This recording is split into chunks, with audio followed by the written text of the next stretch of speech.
નમસ્તે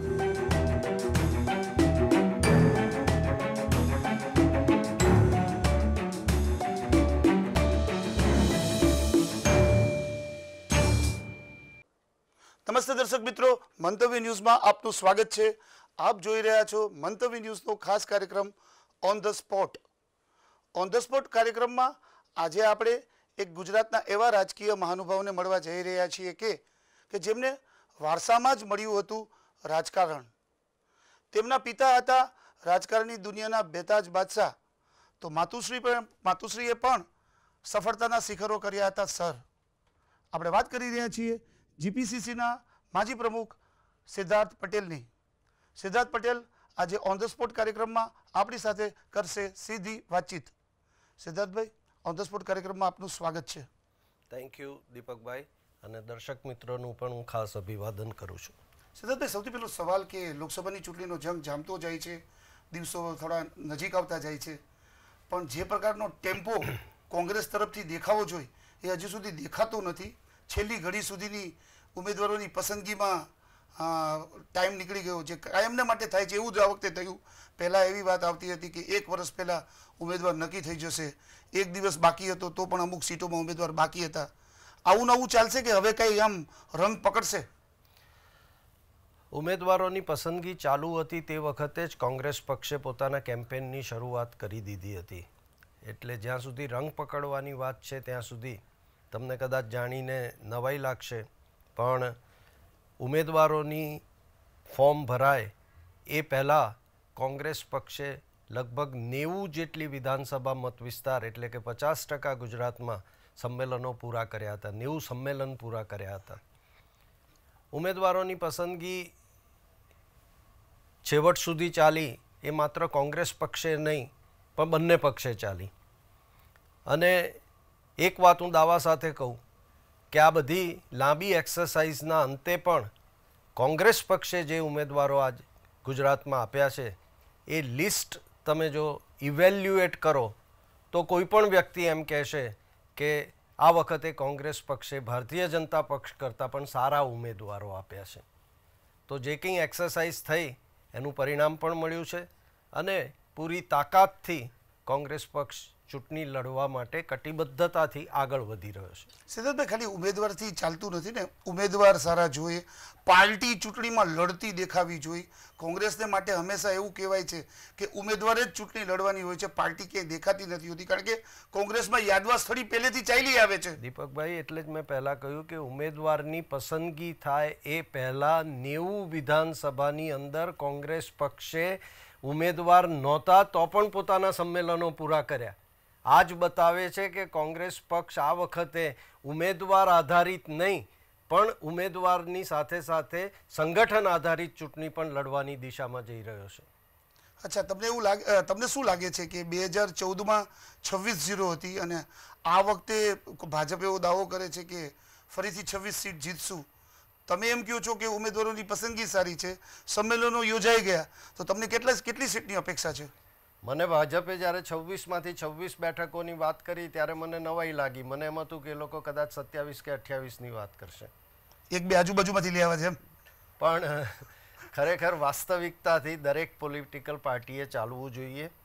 હું કોઈ નંબર ગેમમાં પડવા માગતો નથી, પણ જે ગુજરાતમાં માહોલ છે અને જે ગુજરાતનો મતદાર આજે જે અનુભવી રહ્યો છે એનું જે પ્રતિબિંબ આવનારા દિવસોમાં મતદાન પર પડશે, મને લાગે છે કે ગુજરાતમાં મેજોરિટી બેઠક આ વખતે કોંગ્રેસ પક્ષ જીતશે। સિદ્ધાર્થભાઈ, કોંગ્રેસના નેતાઓમાં કેમ થોડો ક્યારેક આત્મવિશ્વાસનો અભાવ જણાતો હોય છે, કારણ કે જેટલું લક્ષ્યાંક આપણે સિદ્ધ કરતા હોય ને એનાથી લક્ષ્યાંક વધુ હોવાની જ વાત થતી હોય। વિધાનસભામાં ભાજપ 150ની વાત કરતું હતું, ભલે 100થી પણ નીચે સીટ આવી, આ વખતે પણ 26ની વાત કરવામાં આવે છે, ગઈ વખતે પણ 26ની વાત કરતી હતી, એટલે કોંગ્રેસના આગેવાનો કોન્ફિડન્સથી કઈ કેમ નથી શકતા? કોન્ફિડન્સથી કહેવું કે ગપ્પા મારવા, કોન્ફિડન્સ અને ગપ્પા મારવાની બાબતમાં બે તફાવત છે।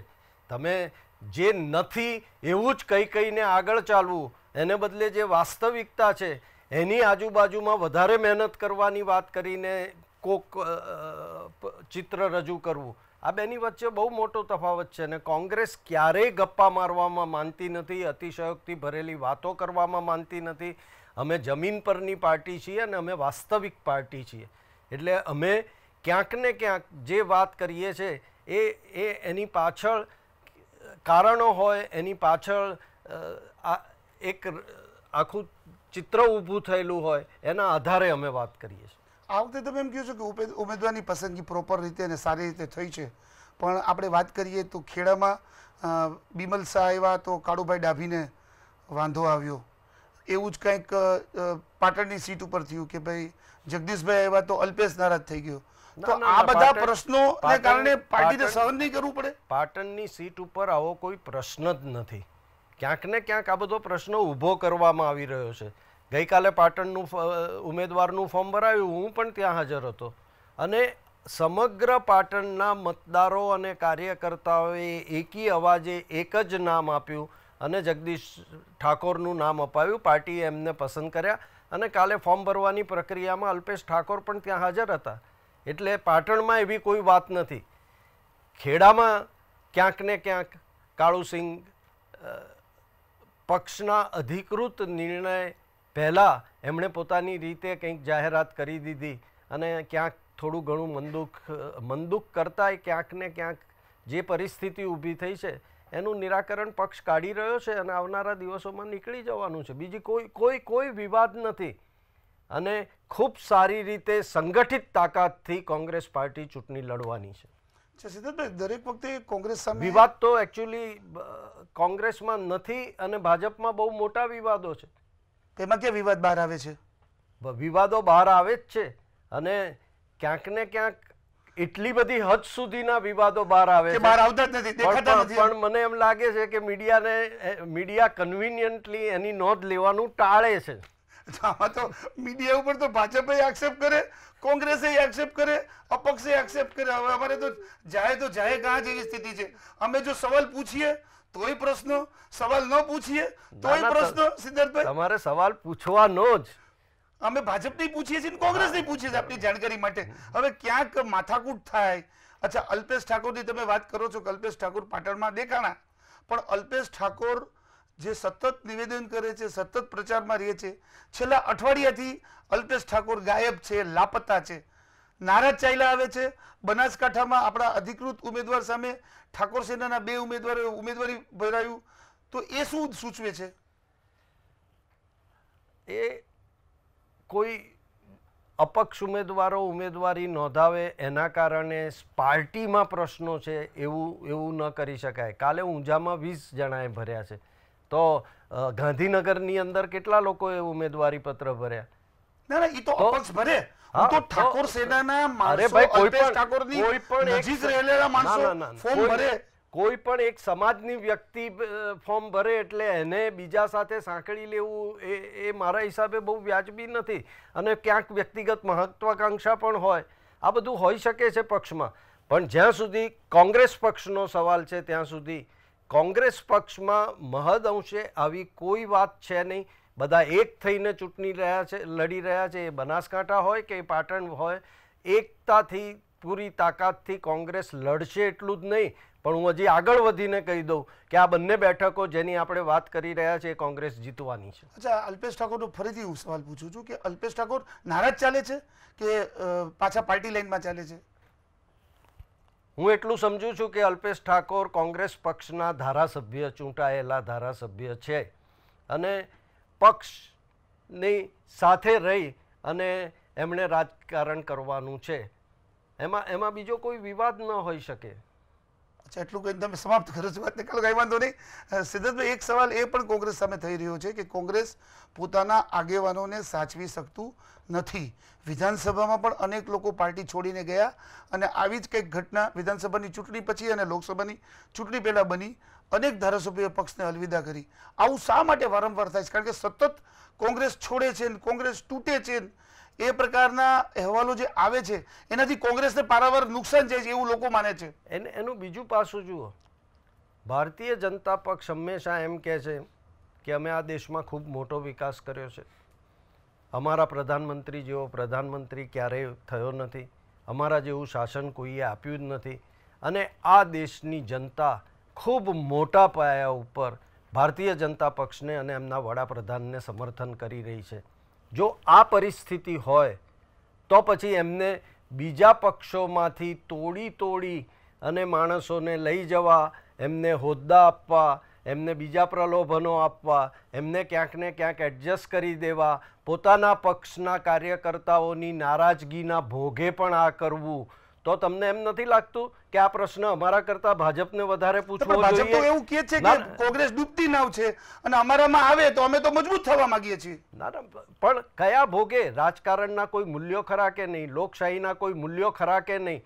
એ બધાને તોડી અને માત્ર પોતાના પગ નીચેથી જે જમીન સરકી ગઈ છે એ સરકી ગયેલી જમીનને વ્યવસ્થિત કરવા માટે આ બધું કરવું અને એને પાછો એક જુદા પ્રકારનો આંચળો ઓઢાડી દેવો જ્યાંથી એમને કોઈ સવાલો ન પૂછી શકે. હું માનું છું કે લોકોએ પણ વિચાર કરવો જોઈએ કે આ પ્રકારની પ્રક્રિયા રાજકારણમાં ક્યાં સુધી ચલાવવા લેવા માગીએ છીએ. અને હું તમને એક વાત સ્પષ્ટ રીતે કહી દઉં કે જે લોકો પાર્ટી છોડીને ગયા, રાજ્યસભાની ચૂંટણી વખતે પણ ગયા, કેટલા લોકો જીતીને અંદરથી આવ્યા? એક કે બે. અને આ વખતે પણ જે લોકો ગયા છે એમાંથી ભાગ્યે જ કોઈ ફરી જીતીને આવશે. પ્રજા સ્વીકારતી નથી. પરંતુ ક્યાંક ને ક્યાંક અંગત સ્વાર્થ ખાતર કે અંગત મહત્વાકાંક્ષા ખાતર કોઈએ કોઈ નિર્ણયો લીધા હોય તો એ પ્રજા સ્વીકારી લેવાની નથી. અને એવા કેટલાક લોકો કદાચ આમથી આમ પોતાના સ્વાર્થ ખાતર જતા રહે તો એનાથી પક્ષ નબળો પડવાનો નથી, પક્ષ ઉલટાનો વધારે તાકાતથી બહાર આવવાનો છે. સિદ્ધાર્થભાઈ, કોંગ્રેસમાં લાંબા સમયથી એક એવી પણ વાતચીત ચાલે છે અને ક્યાંક ને ક્યાંક લોકોએ જોયું પણ છે, એમાં ક્યાંક તમે પણ એમાં નિમિત્ત હતા. એ વાત આવે છે કે જુનિયર નેતાઓ અને સિનિયર નેતાઓના અહમ ટકરાવવા. ખાસ કરીને જે અર્જુનભાઈ મોઢવાડિયાની ત્યાં મિટિંગ થઈ એમાં સિદ્ધાર્થભાઈ પટેલની પણ હાજરી હતી કે અમિત ચાવડા અને પરેશ ધાનાણી જે રીતે કામ કરી રહ્યા છે એનાથી સિનિયર નેતાઓ નારાજ છે. આમાં હું થોડોક ડિફર થઉં છું. સિનિયર જુનિયરનો કોઈ પ્રશ્ન નથી. અને ત્યાં જે લોકો ભેગા થયા એ પાર્ટીની કેટલીક ચિંતાઓ સાથે ભેગા થયા હતા. અને પાર્ટી વધારે સક્ષમતાથી કેવી રીતે ચાલે અને યોગ્ય નિર્ણયો ઝડપથી લઈ અને સંગઠનની પ્રક્રિયાને વેગ કેવી રીતે આપી શકાય એની ચિંતા સાથે ભેગા થયા હતા. અને ત્યાં જે ચર્ચાઓ થઈ એનાથી પક્ષ પ્રમુખ, CLP લીડર અને હાઈકમાન્ડને અવગત પણ કરાવ્યા અને એના કરેક્ટિવ એક્શનો પણ લેવાયા. એટલે એક પોઝિટિવ નોડમાં થયેલી મિટિંગને પણ માત્ર 5 લોકો ભેગા થઈ અને પક્ષની ચિંતા કરે છે એટલે આ માત્ર વિવાદ ઊભો કરવા કારણસર જ કરે છે એવું એને સ્વરૂપ આપવાની કોઈ જરૂર નથી. પક્ષની ચિંતા સાથે ભેગા થયા હતા. જે સાચી વાત લાગી એ રજૂ કરવામાં આવી અને સ્વીકારવામાં પણ આવી અને કરેક્ટિવ એક્શન્સ પણ લેવાયા. તો સરવાળે પક્ષ એમાંથી આગળ વધવાની દિશામાં તાકાતથી ગયો. સિનિયર નેતાઓ મન ભેગા કરવા માટે ભેગા થયા હતા? ના, સિનિયર નેતાઓના બધાના મન ભેગા જ છે, કોઈના મન અલગ નથી. હા, ક્યાંક ને ક્યાંક કેટલીક બાબતો ઝડપથી થવી જોઈએ, કેટલીક બાબતો અમુક રીતે થવી જોઈએ. આવી વાતો હોઈ શકે પક્ષની અંદર અને એને ક્યાંક ડિવિઝન છે કે ક્યાંક જૂથ છે કે ક્યાંક બીજી છે કે અસંતોષ છે એવું સ્વરૂપ આપવાની કોઈ જરૂર નથી. ચાલો, બહુ તમે સરસ વાત કરી સિદ્ધાર્થભાઈ કે સિનિયર નેતા અને જુનિયર નેતા વચ્ચે કોઈ ટકરાવ નથી. સિદ્ધાર્થ પટેલ સાથેની વાતચીતનો દોર યથાવત રહેશે. સમય થયો છે એક નાનકડા બ્રેકનો. આપ જોતા રહો ઓન ધ સ્પોટ.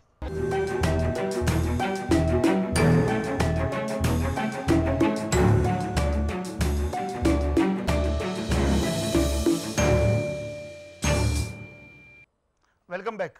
સિદ્ધાર્થભાઈ, આપણે બ્રેક પર જતા હતા ત્યારે તમે કીધું સિનિયર અને જુનિયર નેતા વચ્ચે કોઈ મનમોટાવ નથી. વાત બરોબર છે. કોંગ્રેસ, તમે જેમ વાત કરી એમ લોકો પણ એવું માની રહ્યા છે કે આ વખતે સારા ઉમેદવાર આપ્યા. આપણે મેઇન મુદ્દા ઉપર આવી કે લોકસભાની ચૂંટણીમાં આ વખતે કોંગ્રેસ કઈ રણનીતિ મુજબ આગળ વધશે?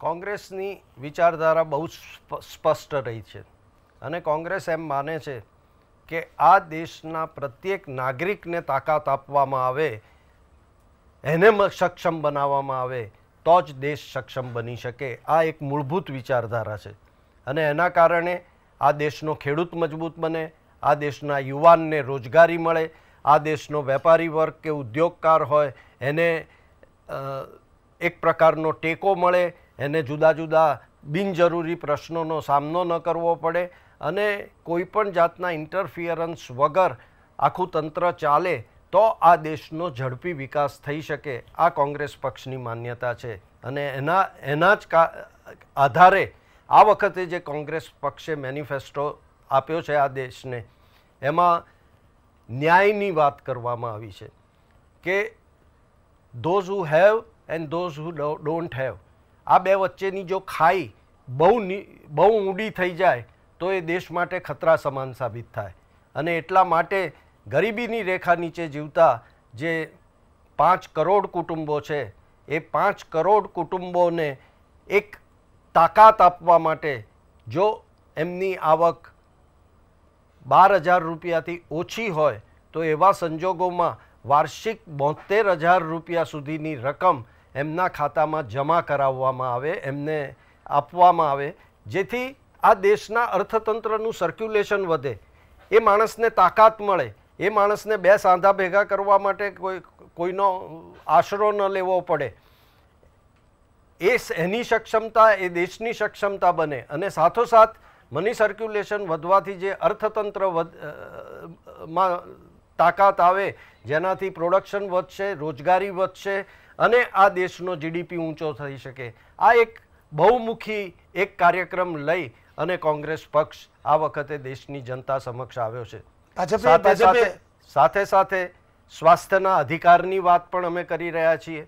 યુવાનોને બેરોજગારી સમયબદ્ધ રીતે દૂર કરવી, સરકારી નોકરીઓમાં 34 લાખ સરકારી અને અર્ધ સરકારી જગ્યાઓ ખાલી જે છે એ ખાલી જગ્યાઓ પૂરી અને તાત્કાલિક યુવાનોને કામ આપવું, આ બધા મુદ્દાઓ એક રીતે અર્થતંત્ર ઉપર નોટબંધી અને જીએસટીના કારણે જે વજ્રઘાત થયો છે અને એના શોકમાંથી અર્થતંત્રને બહાર કાઢવાનો કોંગ્રેસ પક્ષનો પ્રયાસ રહેવાનો છે. અને હું માનું છું કે ખૂબ વિચાર કરીને દેશના અને વિદેશના અનેક અર્થશાસ્ત્રીઓ સાથે ચર્ચા કરી અને કોંગ્રેસ દ્વારા આ મેનિફેસ્ટો રજૂ કરવામાં આવ્યો છે. ભાજપે આપણા મેનિફેસ્ટો સામે સવાલ ઉઠાવ્યા છે, ન્યાય સામે સવાલ ઉઠાવ્યો તો જગ જાહેર છે, પરંતુ જેમાં દેશદ્રોહની જે રાષ્ટ્રદ્રોહની કલમ વિશે કોંગ્રેસે વાત કરી છે એની સામે પણ ભાજપે સવાલ ઉઠાવીને એકદમ પ્રચારનો એક મારો ચલાવ્યો છે કે કોંગ્રેસ છે એ દેશદ્રોહીની ફેવર કરી રહી છે. ભાજપ એની સામે જે વિરોધ કરે એવા તમામ લોકોને દેશદ્રોહીમાં ખપાવી રહ્યો છે. એનો આપણે કોઈ વિરોધ કરવા માગતા નથી. અને જ્યારે આવી રીતે અનેક લોકોને ટાર્ગેટ કરી અને એમની સામે વયમનસ્યપૂર્ણ રીતે સરકાર વર્તે, એની સામે રક્ષણ આપવા માટે કે ભાઈ તમે એને ગુનો કર્યો હોય તો એની સામે કાર્યવાહી કરો, એની સામે અનેક કાયદાઓ છે કે જેના અંતર્ગત એ કાર્યવાહી થઈ શકે, પણ દરેક બાબતને દેશદ્રોહ તરીકે ખપાવવાની જરૂરિયાત ન હોય. દરેક માણસ દેશદ્રોહી નથી હોતો. ખેડૂત પોતાના 2 હપ્તા ચૂકી જાય તો ખેડૂતની સામે ક્રિમિનલ પ્રોસિડિંગ્સ થાય અને જો ઉદ્યોગપતિ 2 હપ્તા ચૂકી જાય તો એની સામે સિવિલ પ્રોસિડિંગ્સ થાય. આવી જે બે જુદા જુદા પ્રકારના એપ્રોચ છે એને બદલી અને એક ન્યાયવાળો એપ્રોચ થાય, આ વાત કોંગ્રેસની છે. અચ્છા, તમે રાષ્ટ્રદ્રોહની વાત કરી તો હવે રાષ્ટ્રદ્રોહના કેસના કારણે હાર્દિક પટેલ ચૂંટણી નહીં લડી શકે અને જે કાનૂની પ્રશ્નો ઉપસ્થિત થયો છે હાઈકોર્ટને હવે સુપ્રીમ કોર્ટે પણ સુનાવણીનો ઇનકાર કર્યો છે. સુપ્રીમ કોર્ટમાં તો જ્યારે એનો નિકાલ આવશે ત્યારે હાર્દિક પટેલનો આપણે ગુજરાતના રાજકારણમાં તો ગુજરાતની લોકસભાની ચૂંટણીમાં કઈ રીતે ઉપયોગ કરશું? હાર્દિકનો ઉપયોગ ગુજરાતની ચૂંટણીમાં પણ થશે અને સમગ્ર દેશની ચૂંટણીમાં પણ એનો ઉપયોગ થશે. અચ્છા, સિદ્ધાર્થભાઈ, તમારા બાબતમાં પૂછવામાં આવે તો તમે ડભોઈમાં જે ચૂંટણી હાર્યા ત્યારબાદ લોકોની એવી ઈચ્છા હતી કે ફરી પાછી તક ઊભી થઈ છે અને તમારા જેવા વ્યક્તિની કાં વિધાનસભામાં કાં લોકસભામાં જરૂર હોય. આ વખતે ઊંઝા અને ધાંગધ્રામાંથી તમને દબાણ આવ્યું કે તમે ચૂંટણી લડો, છતાં તમે ચૂંટણી ન લડ્યા, એનું શું કારણ? મને કાર્યકર્તાઓનું ખૂબ દબાણ હતું.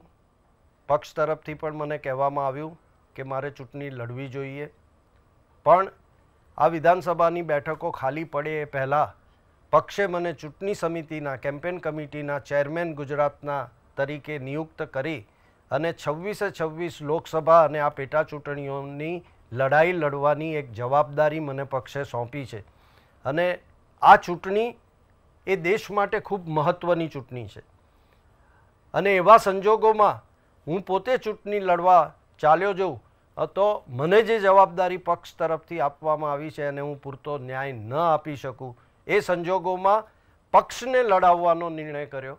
પક્ષ દ્વારા જે કેન્ડિડેટો પસંદ કરવામાં આવ્યા છે એને લડાવવા અને મારો વ્યક્તિગત વાત હોય તો એને હમણાં જ્યાં સુધી આ મોટી લડાઈ લડી રહ્યા છે ત્યાં સુધી એક બાજુએ મૂકવાનો મેં નિર્ણય કર્યો અને એના કારણે હું ચૂંટણી નથી લડ્યો. એટલે એવું ક્લિયર છે કે સિદ્ધાર્થ પટેલે ચૂંટણીના રાજકારણમાંથી અલવિદા નથી કરી, માત્ર મોટી જવાબદારી આવી હોવાના કારણે આ વખતે ચૂંટણી નથી લડવા. બાકી સિદ્ધાર્થ પટેલ ચૂંટણીના રાજકારણમાં ભૂતકાળમાં ભવિષ્યમાં દેખાશે. હા હા, રાજકારણમાં હું સક્રિયતાપૂર્વક કામ કરી રહ્યો છું, પક્ષને જીતાડવા માટે કામ કરી રહ્યો છું અને ભવિષ્યમાં જરૂર પડશે ત્યારે અને જ્યારે જરૂર દેખાશે ત્યારે ચૂંટણી લડવાની પણ પૂરેપૂરી તૈયારી છે. અને એ પણ ડભોઈથી જ લડશો કે બીજી કોઈ સીટ ઉપર? જ્યાંથી લડવાનું તે વખતે યોગ્ય હશે ત્યાંથી લડીશ. સિદ્ધાર્થભાઈ, ભાજપ છે એ બેઝિક મુદ્દાની સાથે સાથે વધુ પડતો સુરક્ષાનો મુદ્દો આગળ કરીને ચૂંટણી લડે છે, તો કોંગ્રેસ જે વિકાસના મુદ્દા છે એને પકડશે કે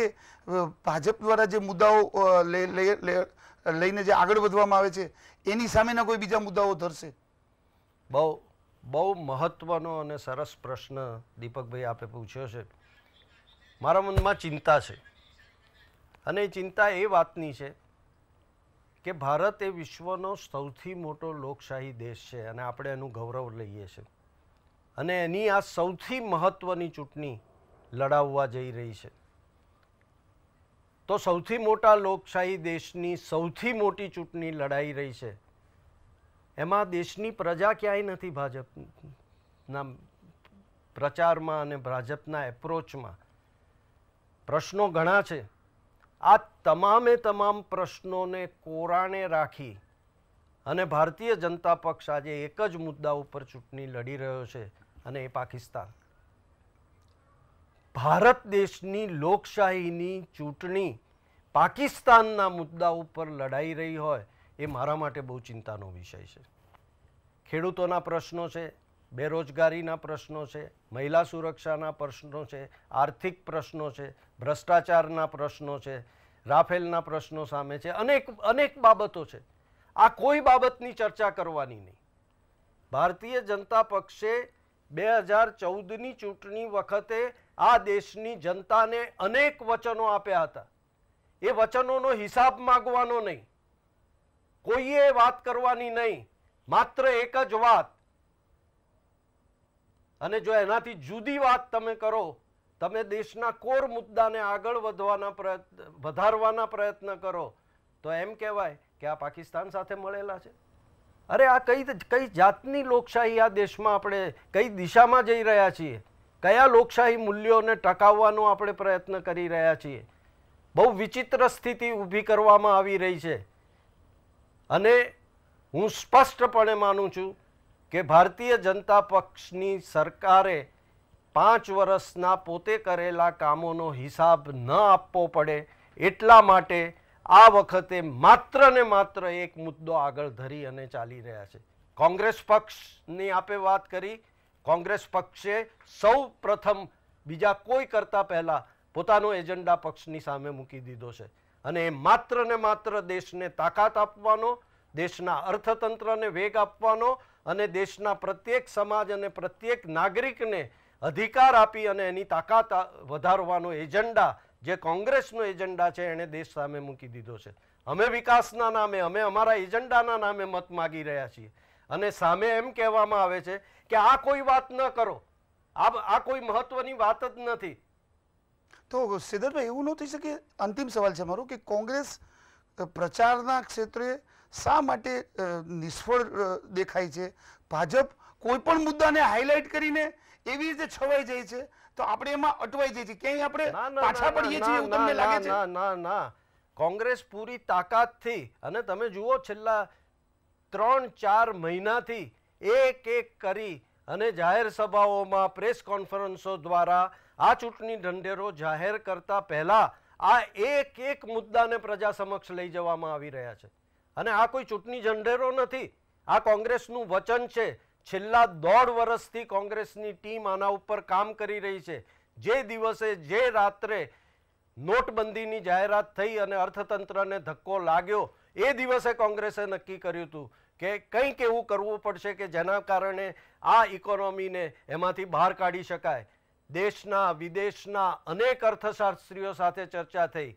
2 એક્સ ફાઇનાન્સ મિનિસ્ટરોએ આ આખી વાતને ઇવેલ્યુએટ કરી, અર્થશાસ્ત્રીઓએ બતાવેલા રસ્તાને આર્થિક રીતે એને ઇમ્પ્લિમેન્ટ કરી શકાય એમ છે કે નહીં એને ઇવેલ્યુએટ કરી અને ખૂબ વિચારણાના અંતે એક સોલિડ, નક્કર, 100% ઇમ્પ્લિમેન્ટેબલ અને 100% આવનારા દિવસોમાં આ દેશની સિકલ બદલી નાખે એ પ્રકારનો મેનિફેસ્ટો કોંગ્રેસે આ દેશના લોકો પાસે મૂક્યો છે. અને અમે પૂરી તાકાતથી જઈ રહ્યા છે. એનો પૂરો પ્રચાર થયો પણ છે, કદાચ બાકી પણ છે, પણ હજી એ કરવામાં આવશે.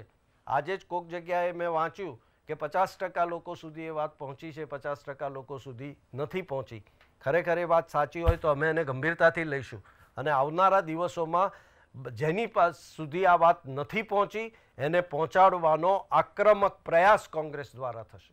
સિદ્ધાર્થભાઈ, આપણે મંતવ્ય ન્યૂઝમાં આવીને જે કોંગ્રેસની આખી વ્યૂહરચનાની વાત કરી, આપનો ખૂબ ખૂબ આભાર. Thank you. દર્શક મિત્રોનો પણ ખૂબ ખૂબ આભાર. તો આ હતા ગુજરાત કોંગ્રેસના માજી પ્રમુખ સિદ્ધાર્થ પટેલ. સિદ્ધાર્થ પટેલે સાફ શબ્દોમાં સંકેત આપ્યો કે કોંગ્રેસે લાવેલા મેનિફેસ્ટોને લોકો સારી રીતે સમજશે અને ગુજરાતમાં કોંગ્રેસ તરફી મતદાન કરશે. ઓન ધ સ્પોટ કાર્યક્રમમાં અત્યારે બસ આટલું જ. નજીકના ભવિષ્યમાં વધુ એક રાજકીય હસ્તી સાથે કરીશું મુલાકાત. આપ જોતા રહો મંતવ્ય ન્યૂઝ.